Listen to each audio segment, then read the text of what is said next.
Live, and I'm going to be discussing self-publishing or my experience with the End of Abundance. This is uh, under the Algonomics discussions, but it's also a variation. It's not about water, it's about the institutions that we have for publishing books. Um, and the publishing business is quite in flux, in my opinion. And I had some interesting experiences with publishing my book, and so I wanted to do a discussion of that with anybody who was interested. At the moment, that's Mike, and hopefully, if you're listening to a recorded version of this, that's you also. And sorry that you're not here at the moment, but hopefully Mike will ask all the questions that you wanted to know. Maybe someone else will come in with some interesting stuff. So uh, so what I'm talking about is this book, The End of Abundance, and my experience in how I got to self-publishing it. And I use a service called CreateSpace, which is a division of Amazon. Amazon is actually doing a lot of really interesting stuff with publishing, uh, definitely to make money, but their service is quite good for people like me who are trying to get a different, we're trying to get our stuff out in the world. I'll put in this URL here for CreateSpace.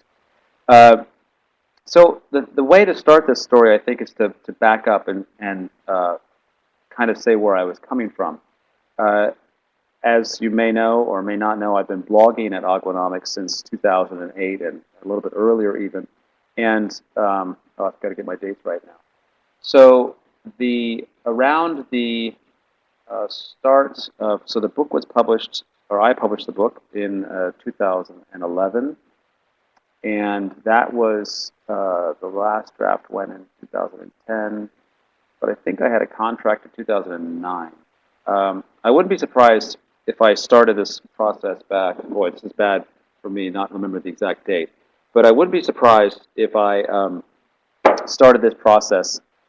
Let's just say I started this process back in 2009, and I was contacted by two different agents from big publishing houses. One was Princeton University Press, and they wanted me to. They said, "Oh, we like your voice. We want you to write a book about water economics." And how would you do that? Now, the way this works is they say, or you can just say on your own. You don't have to be prompted by an acquisitions editor. You say, I've got a book. It's going to be about this. And way more important than anything else, this is the market I'm going to sell the book to. And in the world of publishing, there is trade press, there are textbooks, and there are professional. And trade is like Harry Potter. It's paperback books. Yeah, they contacted me based on the blog. They read the blog. So you can publish a book and they care about the marketing channel, and I'll get into marketing extensively on this discussion, but they care about who is your market. And trade is, as I mentioned, kind of whether it's fiction or nonfiction, it's the public just picking up books. Professional is books that are dedicated to water engineers who are practicing, for example. And textbooks, of course, are for the school market. And they want to know when you write these proposals, they want a synopsis, and maybe they want a sample chapter to see if you can write. But they want to know who are you going to sell it to, who is the competition. They want you to provide the competition and what books are competing with your book, and they want to know what marketing you're going to do. So this was quite interesting how that got started, because I had this illusion, perhaps a delusion, that publishing houses did a whole bunch of work on behalf of authors, and I think that's true for some authors, but it's certainly not true for people like me. And so I wrote a proposal, and I sent that in to, I suppose at some point I should probably post all of these documents up on my End of Abundance blog, or End of Abundance website, the preparatory materials for people who are interested in the deep archives of how this happened. But let's just say it this way: I have these documents where I sent that in, and they would read it, and they would say, "Well, we're not quite sure about your audience," or "What about this book? How are you different from that book?" Or "We don't like the idea. You're not clear." And so I would go through a revision. And after a lot of negotiation, let's say, with these publishing houses, I ended up actually getting a contract to write a book for the University of California Press, which is quite a good press. Very convenient at the time because it was actually across the street from my office when I had a postdoc at Berkeley. And in the contract, it said some interesting things. So number one, my advance was $0, which means that they wrote me a check for nothing, and they said, when you do give us a manuscript, we will. Boy, a lot of details here are interesting. We will copy edit the manuscript. So there's two types of editing that go on. One is kind of a formation kind of editor who helps you sculpt the book, and the other one is copy editor who actually looks for typographical errors. And so we will help you with the format of the book. We will copy edit the book. We will lay out the book. We will design a cover with a photo or any image that you provide, or if you provide it, you have to pay for it. And then we will print the book and market the book through our catalog. And then you will market the book outside the catalog, which basically means all of the marketing. And your royalty will be some percentage. I should look up this contract too. Some percentage of the book's cover price net of our costs, which in my informal discussions with them about the royalty, it was more or less get the book done, worry about the royalty later for me because I wasn't so concerned about income. But I kind of got the idea that I would make about $1 or $2 per book. And this was a book that was going to sell paperback for about $30. So that was the contract I had. I had over a year to deliver the manuscript, and I actually waited a long time before I worked on it. I was, in fact, I know that now because I was traveling, and I thought I was going to write the book, and of course I wasn't because I was traveling in Indonesia, where it's not an easy place to write books, and that was in January 2010. So I got the contract from them in 2009. So everything started in 2008, just to get back to those dates. So then what happened is I started writing or thinking about the draft of the book, and I started writing the book. And the first draft I wrote up in April and May 2010, and I actually put this draft in separate chapters on my blog, and I would put a chapter every couple of weeks, and people started, in fact, that's not the way I did it. I actually asked for volunteers, who wants to work on this, and I ended up sending these chapters to these volunteers, and people who I found through the blog. So I had constructed some kind of strategy for how the book would be laid out, and I wrote first drafts of the chapters, and then I sent it out to people, and then I got a lot of feedback. If you look at the end of the book, the acknowledgement section, I think I acknowledged something like 50 people or something like that, excess of 50 people. And this was unbelievably helpful for me, and it was something I was not going to get to. Here's the list of names, all of these people here. So there was, it was a lot of feedback, and it was more than I ever would have gotten out of my acquisitions editor at the University of California Press. She had, we met for half an hour every month or two, so there was not very much time for her. And more importantly, so when they did their acquisition, they actually put my proposal out to a couple people, and they said, yeah, this should work as a market, but they hadn't seen the book. And then it was actually the process of outsiders, the people from my blog who were reviewing the book, that I redid the first draft into a second draft, and in my opinion, threw away about 2/3 of the book and started again. I restructured the book in a whole different structure, to hold it in a different order, a different theme. The old idea was to order it from, it was really stupid, to order the book from a smallest infinitesimal amount of water, which was spiritual water, all the way up to a reservoir or a sea full of water. So I was actually going to organize the book around the size of the body of water, and that, in hindsight, was just a ridiculous thing. Then I got around to reorganizing it with the help of this guy, James, around the idea of what's now personal water choices and social water choices. And so, and all of the comments and the corrections, and I didn't know how to define an aquifer, and this is not how you do water quality testing. I mean, there's all kinds of interesting corrections and additions and suggestions that I got from readers. So this was a fantastic process that I think all writers everywhere should have, regardless of their publisher. But then what happened is I sent in this second draft for review by the publishing committee, and they got some outside reviewers because they, to be quite honest, they're risk averse, and they don't want to put a book. They don't want to go through the process of of typesetting a book and marketing a book unless there is some approval for the material. Number one, do I know what I'm talking about? Number two, is this going to fill a market niche? So we're double checking with these outside reviewers. And quite honestly, I have some of the reviews, and I know who the reviewers were in some cases. And on the one hand, there were reviewers who knew me who said, "David's a good guy. You should definitely publish his book." The other hand, there were people who also knew me who said, "I don't know what this book is about. I don't know what market it's going to go into."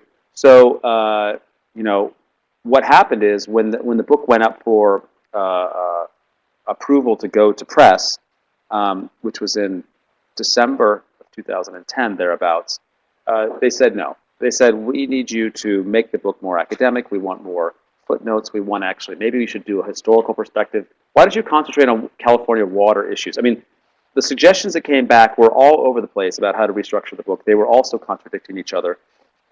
My acquisitions editor, who by now I had several cups of coffee with, was quite upset that there was no agreement, and she was sympathetic that I was complaining about losing my vision. And the thing that was important during this whole process is that I knew already that self-publishing was possible, and I knew already that I was going to have a totally different way of doing this book.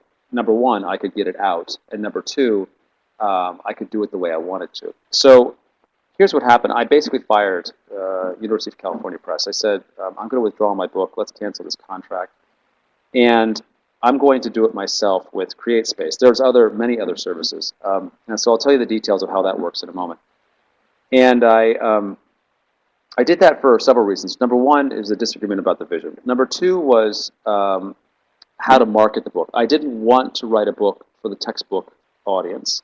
I have a philosophical disagreement with professors telling students to buy a book because that's going to be good for them. I was worried, a lot of textbooks I've noticed more than once, and maybe you have as well, a lot of textbooks hardly get used, they don't get opened, they're very expensive. My book would have been cheap, but I was not interested in having a captive audience. I was interested in having an interested audience, and more importantly, a practitioner audience. So in that sense, I was going toward professional. But on the other hand, a professional book would be me as an economist writing to economists. And I wanted to write a book that was not trade in the sense that it was lighthearted. I wanted to write from a more academic perspective. So there are books on water, for example, Unquenchable is the name, just popped in my head. Robert Glennon wrote this book, and it's about water issues. And in some ways, that is a trade book.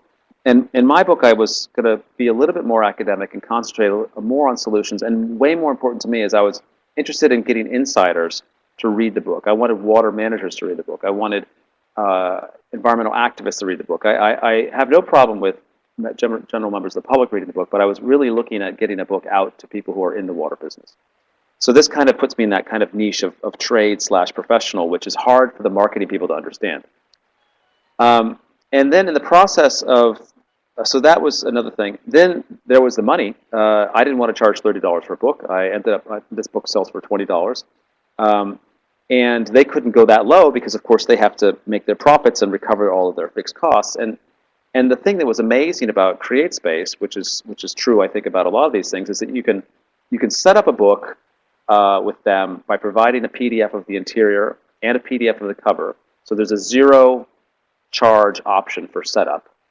And then you can print one copy of your book and send it to yourself. One copy of this book costs about $4.50. And that's based on the number of pages, and the page count is over 280, but I think it's 304 in the PDF file. So it's based on the page count, the thickness of the paper. There's a cream colored paper and there's a plain white paper. This is the cream that I chose.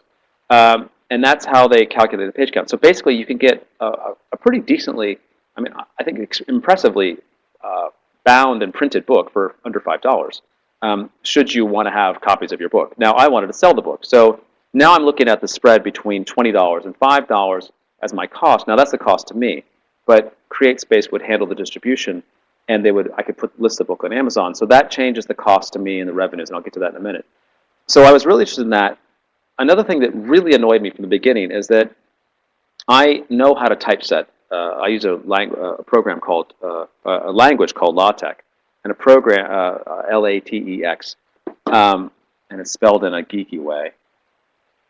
So when you write in tech, so to speak, you write down how you want the page to look, and then the program compiles the pages into a camera ready or a typeset PDF, and then you could just print it. And this is used by some academics, and I had written the whole book with this protocol, and then they said, no, copy and paste that into Word and send it into us, and then we'll retypeset it, and it may look like you want it to, or it may not, but that'll take us 3 months, by the way. And so there was a lot of, like, that was just really totally disgusting to me, because it's like taking a loaf of bread and then crumbling it up into breadcrumbs and then mushing it together to make a loaf of bread. So that got me annoyed from just a pure geeky perspective. And then they wanted me to pay for the cover photo, and it turns out that this was my photo. This is my photo of Death Valley, and then do all the marketing. So there was a lot of stuff that was just discouraging. And when I fired UC Press, I was very happy.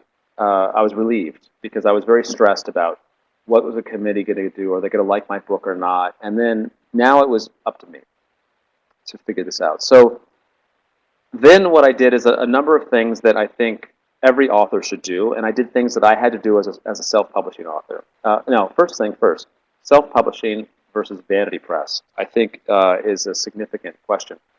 I think that, so self-publishing, so I read a book about self-publishing, I think, and I don't know if I thanked the guy for it.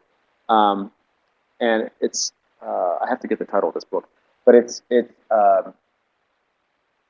can't remember the name of it, but there are books out there, the how to get a Library of Congress number, how to get a copyright, how to get a press. Now, back in the day, you would have to order up, you would pay a setup fee, and you would order 1,000 copies, for example. Then they'd sit in your garage. I knew friends who had done this.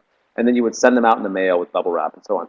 This publish-on-demand model, which is what CreateSpace does, means that none of the print, you pay the printing costs as you go. They inventory everything, and they deliver everything. They do fulfillment. And there's no returns, because this is really, in the book business, it's very common to print thousands of copies of books, send them to bookstores, hope that they sell. If they don't sell, they go back to the publisher for a credit to the bookstores. The bookstore pays nothing, and then they're sitting in the publisher in their warehouse, not sold. So you might have a press run of 5,000 books, let's say, if you're a author, and they're all distributed, and then 4,000 books come back, and suddenly you've only sold 1,000, which is great, but it's still 4,000 less than you might suspect. Let alone that the cost of shipping backwards and forwards is borne by the publisher, which is why the royalty is so small for an author. Let alone why the publishing runs are small, the print runs are small. So what I did is I said, okay, I'm going to do the interior.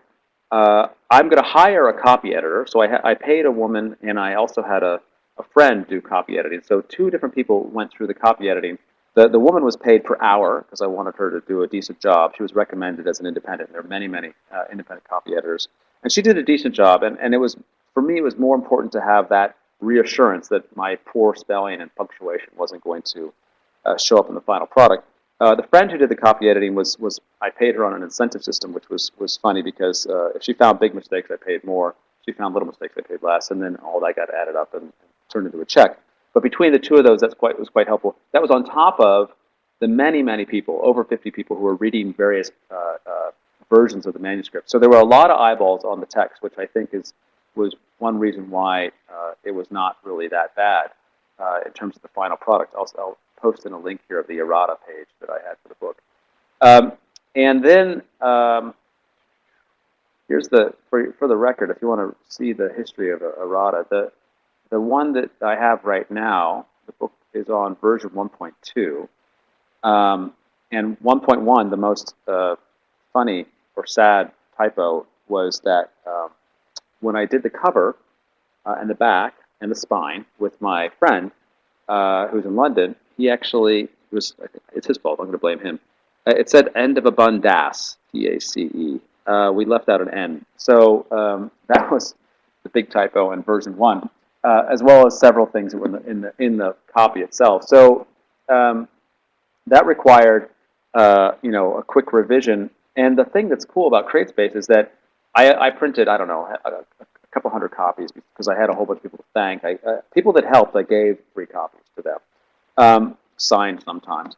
But after a couple hundred copies, it's like, oh, I got to fix this problem. So the revision in the print process to the new version 1.1, took somewhere between a day, which was the PDF version of the book. I did that myself.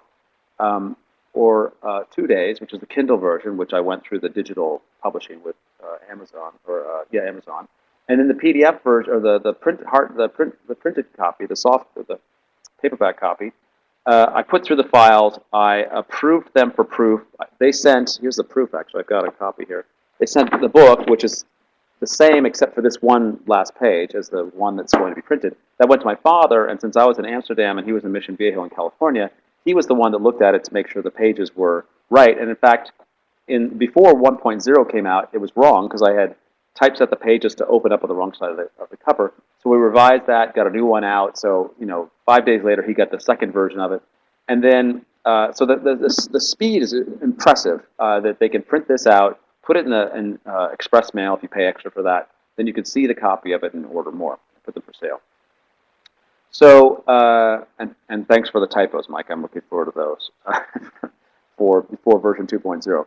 So so where was I?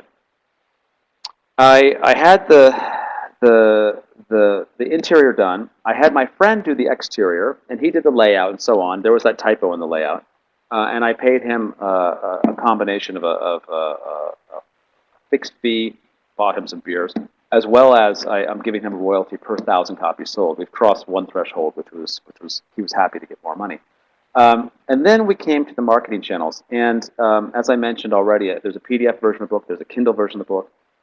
So far, I've got sales data. 27% of my total sales are electronic, so Kindle or PDF, basically evenly split between the two of them. And 73% are paperback. And most of those paperback, by the way, most of those paperback books, about 60% of those paperback books are directly sold or marketed by me. That means sometimes I go to a conference with a box of books and I'll sell it to people who are walking by, or I'll sell 50 copies to an organization that will redistribute them. So I am marketing the book. This is significant. This is always going to happen with self-publishing or with a publishing house. You're always going to market the book, and I've been working hard on that. I've got a bunch of blurbs, of endorsements. I've got something like 30 endorsements from people who are in the business who like the book. I was very pleased to read what they said because they put their name on it, and it was true for them, and that was high praise. So when people are looking at a book and they don't know who you are and they want to see if it's good, of course, you look at the blurbs, and so I had to find those. I had to get them back and forth to make sure that they're correct and people's titles are correct and so on. So all of that stuff was going on. I created the figures for the book. This is a non-trivial amount of work. I definitely this is not something you can just type in a Word document and put it on CreateSpace and make a book. But if you want it to be professional, you're going to have to do what professionals are doing. You have to learn how to do typesetting or get someone to do it. You have to learn how to do copy editing, probably a bad idea, or pay someone to copy edit. You have to design a cover. You have to find a photo. I was lucky that this was this fantastic photo. I had it in my archive, so that was lucky for me. And then once you get the book put together, you get the digital files approved and so on, then it's easy. Then, well, relatively speaking, then Amazon has it listed along with millions of other books.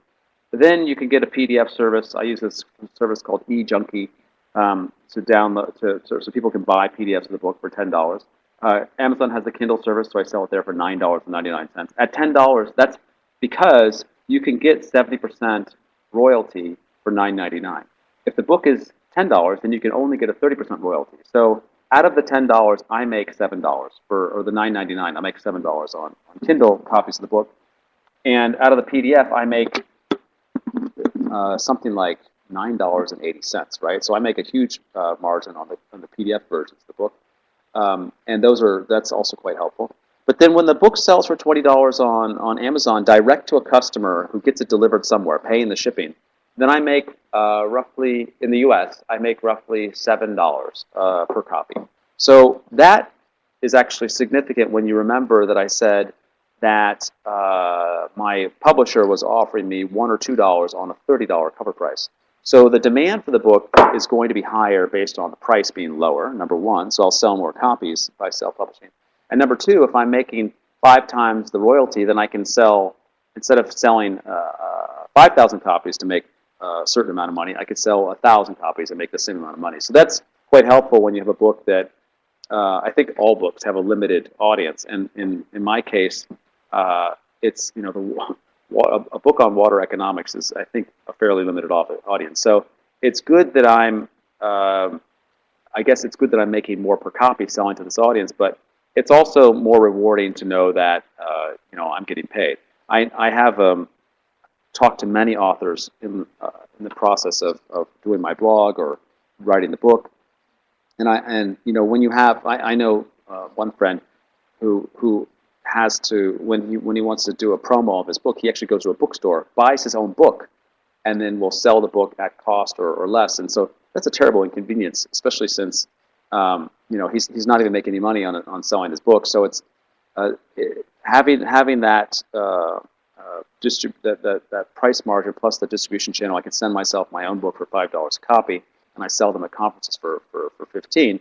So that helps people at the conferences because they get it for less, and helps me because I get it for more, or it covers my shipping costs and so on. So there's the economics of self-publishing are I think good. They are good for authors. I've sold around 1,300 copies of the book, and if you use a margin of and by the way, I'll get to that.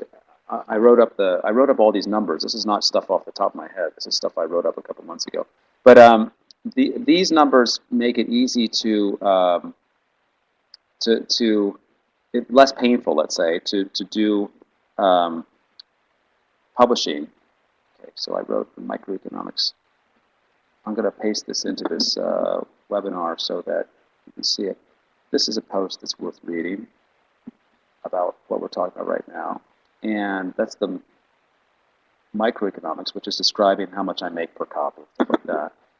And this one is about the industry, the macroeconomics. So it's nice. You're getting rewarded for your work.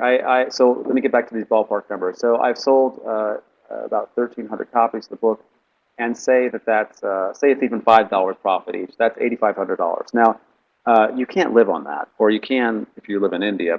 And I had fixed costs. I had to pay the copy editor several $1,000s and so on. But it's very handy to make some money back and directly on the book sales. If there's other stuff called, it fits your career, or people want you to speak and so on. But it's the economics of publishing work very well for an author who can, for example, sell 1,000 books, let's say. Right, so Mike he's got a relevant question here about how can you promote a book if you're not on a speaking circuit. I could go on a speaking circuit right now if I want to. I could get on the train, I could go to Paris, I could go to Brussels, I could go whatever. Getting bookings for speaking is a combination of potentially having a publisher, more importantly having an agent, which means that the publisher would probably say you should get an agent, which means the publisher doesn't do that for you either. And then once when you're on the circuit, you have to pay for your own travel. So now you could say, okay, maybe I'll sell 10 copies in Paris, but it costs me 100 euros to get to Paris, and I'm going to make 50 euros on my 10 copies. So now I'm going to lose money going to Paris. If your goal is to get more readers, that might work out. If you're going to get a speaking fee, you're not going to get a speaking fee most of the time on these events. So, in fact, I'd say never when you're promoting your book is the only goal. So in that sense, the speaking circuit does not automatically happen, nor is it automatically economic in terms of making more money. It could end up helping you sell more books, but that, at a loss, basically.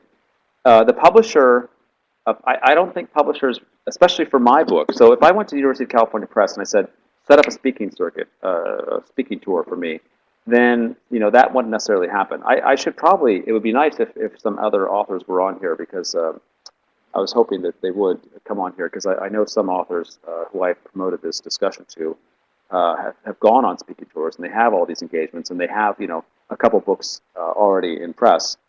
They make their living doing this. So I had to kind of make it up as I went along. My impression is that a speaking tour requires some form of an agent or a lot of work on your part, and then all the costs are on you, and the revenue from that tour might be quite low. So I've been doing speaking one way or another, on radio shows and so on, but it's been ad hoc, and I can just, in the interest of self-promotion, I'll put this link up to the public speaking that I do. But it's not automatic that you're going to get a lot of sales from a speaking tour, or that it's going to be easier. So that's the gist of what happened with my story of getting the book out. Obviously, I had a reason to write a book. Well, remember, that original story was I was just writing a blog, and these agents said you should write a book. So that was fantastic. My father says every other time I talk to him, he says you should write a book about this or about that. But someone else besides your family saying that you should write a book is a helpful vote of confidence.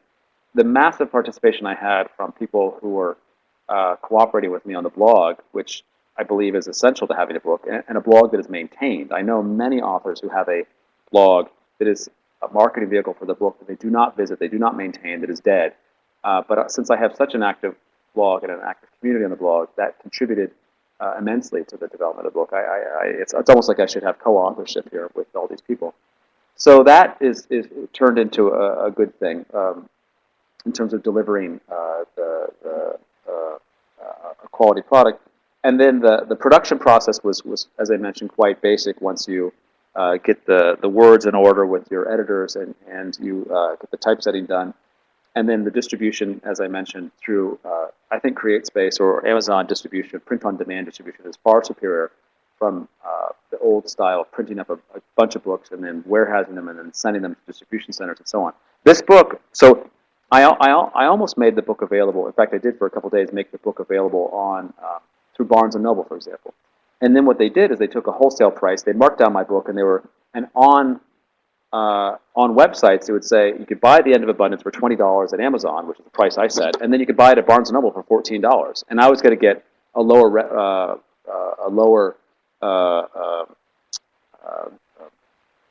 not revenue, a royalty that was based on the wholesale price. And I cut off that channel because I wasn't interested in competing with myself. So that's why the book is only available on Amazon as either a paperback or a Kindle version, or on this PDF service, which I control. And a couple notes about these different formats. And I'm also kind of happy, I think, that there's very few used copies on Amazon, which if you had a textbook, there would be many used copies because all the samples are set out to professors. I personally have sold sample copies on Amazon that I've received as a grad student. So the market is in some ways, the books are only going to people who are going to read them or keep them on their shelf. I'm sure there are some used copies, and I have no issue with someone saying, I'm tired of this book and I want to make $10 selling it. But it's nice to know that all the books are ending up with their intended homes, there's not a bunch of waste as there is in the regular distribution system. So piracy and copyright, I should say something about that. A paperback is obviously hard to pirate.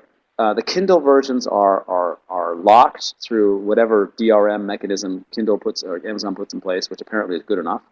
The price, of course, is low for an electronic book, so someone might be willing to run around and pirate a book that costs $180. I've actually had authors send me copies of their books, PDF copies of their books that were out of print because I didn't want to pay $140 and they didn't want me to either. But the $10 price is reasonable for a lot of people.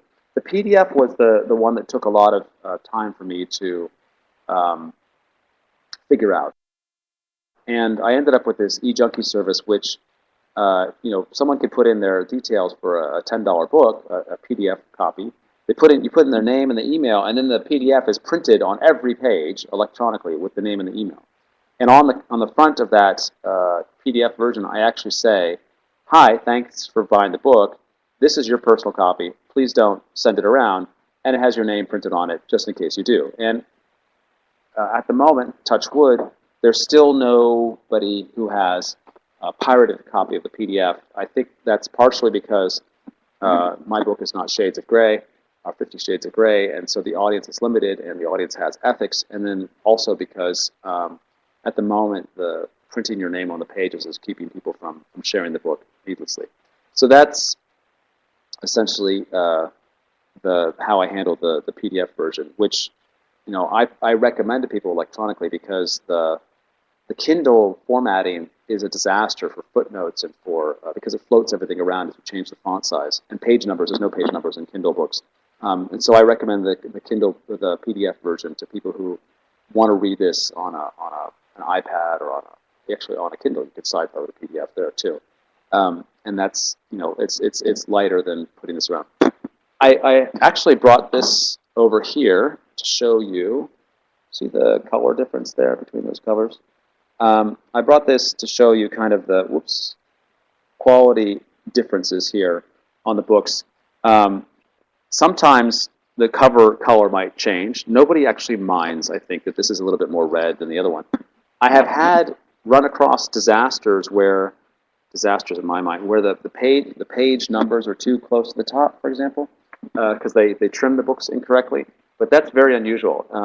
And one person wrote me one time saying that was bad, and I think I replaced the book, or I offered to, but nothing happened because it was just the wrong side of the page. It just looked bad. So that is potentially a glitch in the print-on-demand process. But I have noticed very little of it. When I get a box of 50 books, I look through all of them and I find none that are like that. So there's an occasional slip-up, let's say it that way. So that's production quality. And what else? Everything else is fairly easy. It's a good idea to get these books that tell you how to do things. I'm going to try and find that title. I can take some questions from you guys. I'd love to take questions from you.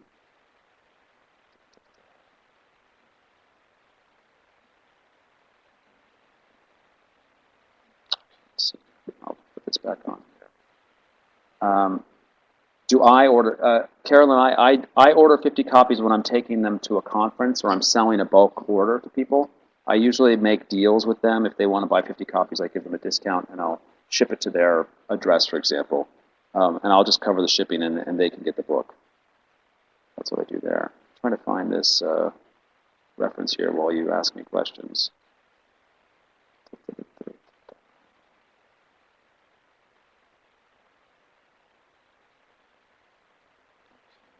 Nope, not there.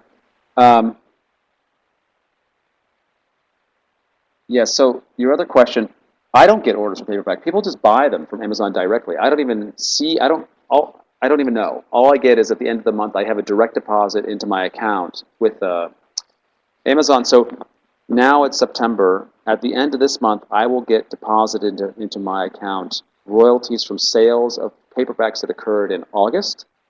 So there's a 1-month delay. And Kindle versions, which are electronic, from July. So there's a 2-month delay for Kindle and a 1-month delay for paperback.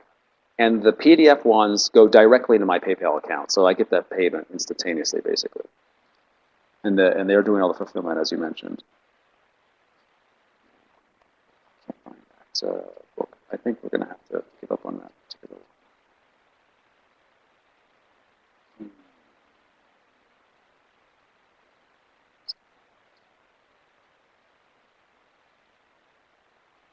Oh, it's called the. See if this reference. Ah, yes, here it is. The well-fed. Yeah, it's called. Okay, I'll get this. I'll get this link out here for the book that I used to write my book. I think this guy. I'm going to give this guy definitely give him a plug because he did a great job. The Well-Fed Writer. He has several books. He has a whole business actually selling this expertise. So he is definitely living off this ecosystem. Mike. Oh, I'm certainly not blazing a trail. The most famous example, so I learned about self-publishing when I was reading a book a long time ago. It was quite a famous book, and the story of it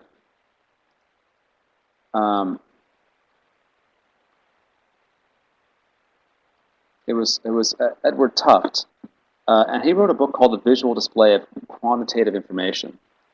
And this is a great story, and I love this story. I loved his books. And resume, let's see what it is. If I have a story about him. I guess I'll just tell the story here. This guy is impressive. I love his stuff. So Edward Tufte is a design. He's an expert on design, and especially the design of how information is displayed. And he wrote a book that had all kinds of full color stuff. The graphics run off the page. He had a three-dimensional pop-up pyramid and all kinds of stuff. And he went to a publisher and said, "I want to publish this book." And the publisher said, "Oh, we can't do that." And he said, "Okay, I'll do it myself," basically. And then sold something like 100,000 copies of this book. And this is and now he gives talks about it. He has 3 or 4 books. He has made not just a career but a fortune from self-publishing. And that to me was instructive, because the moment that mattered there was the publisher saying, "No, you can't do that," and him saying, "Yes, I can." And he did this years ago. He started this 30 years ago. So I think that, and he was going to a press, and the press had to be able to handle the color and the plates and so on. But the main idea was that he wanted to control the process, and the publisher wasn't going to let him do it, or said he couldn't do it. The same thing happened, ironically, with the creation of LaTeX, this typesetting program that I mentioned a little while back. The guy who wrote that, Don Knuth, actually was a Stanford professor who was literally the guy who wrote the book on computer programming. And when they typeset his first book, he was going to write he still is writing the definitive set of books on the philosophy of computer programming. And he wrote his first one, I think, in the 60s, and then they typeset it in what's called hot lead typesetting, and it looked great or whatever. Then he came up with another one, and they were doing early on electric typesetting, and they were doing a crappy job. And I don't know when this was, in the 80s. So he had a little gap there, if I'm telling this right. And then he said, "Well, I don't want my book to look like crap. I want it to look good. And since I'm a computer programmer, in fact, I'm a god of computer programmers, I'll just write the program that will typeset the book. And it'll only take me a few months." And 4 years later, he finished writing TeX, T-E-X, which was developed later into LaTeX with the cooperation of somebody else. And so this was a guy also who was not happy with the quality that the publisher was putting out there. So these guys, those 2 examples I gave, are basically people like me who were just not happy with the choices offered and said, "We can do it ourselves." I didn't have to write my own typesetting language. Knuth was ahead of me on that one. And I didn't have to print out 100 copies or 1,000 copies, because Amazon was trying to serve this market. So I have benefited from the trailblazers who have gone in front of me. So that's quite a good position to be in. And I think that the move to electronic readers, the move to what's called the long tail, a lot of a small number of books that appeal to a mass audience, and a large number of books that appeal to niche audiences, that can be marketed because the internet makes it easy to find those niche audiences. That is why not self-publishing, but niche publishing is becoming more important. Self-publishing is becoming more important or more relevant because publishers can't handle 100 authors when they can only handle 10 authors. So those authors who are in smaller niches, and I'm in one of them, water policy books are not bestsellers. They have a hard time finding representation, and when they do, they're told, "You have to do all these things that maybe I don't want to do. You have to market your own book, which is a lot of work, and we're going to take all the money that you get from selling your book." So the economics, which is what I wrote about in the Macroeconomics of Publishing link that I put up there, that is now favoring, making it easier for someone like me to go on and self-publish. So Mike, as you go down the list, there's more and more self-publishing. I know that Sir Richard Francis Burton was a really kind of a guy I admire, and he was traveling around the world in the 19th century, and he wrote he was famous for a few things, but he wrote a lot of books, and one book that he wrote was I think the first translation of 1001 Arabian Nights, because he was fluent in Arabic, and it was also the uncensored version. And He did have a publisher, I'm pretty sure, but it was a bespoke edition of 1,000 copies that were uh, in order to avoid censorship because he had so much sexual content in there. They could only sell it as by subscription or not through bookstores, and so there have been in the past, even Ulysses was printed by a publisher at Shakespeare and Company in Paris, because publishers won't take up these things, or governments will try and shut them down. So, since the beginning of time, authors have been trying to get the word out. The technology has worked for and against, I think, for the authors. Various, market forces have always been out there, but governments and publishers governments have tried to shut down certain works. Publishers have not found it commercially viable to try new ideas, let's say. That's why Ulysses was published by Shakespeare and Company. And so, in the end, the technology is making it easier for us to get out our ideas. And then, of course, if the ideas suck, they're not going to sell, right? So it gives you a chance, but it doesn't make you a fortune automatically. You still have to market the book. And I think no matter, if we live in disembodied computer chips in 200 years, we're still going to have to market our books, or our ideas. So that's in some ways never going to change. The technology is just making it easier. So are there any other questions about this? I can't think of any. I can talk forever about this stuff because I've enjoyed it. I've enjoyed the hell out of self-publishing, by the way. And I've thought about doing other books, but right now I'm preoccupied with doing the version 2 of this book. We'll see the one. I was going to do a book on regulation, but I'm going to just beef up the regulation section of this book because other people are doing a better job than me. If you don't have any questions, then we'll end the discussion in the future.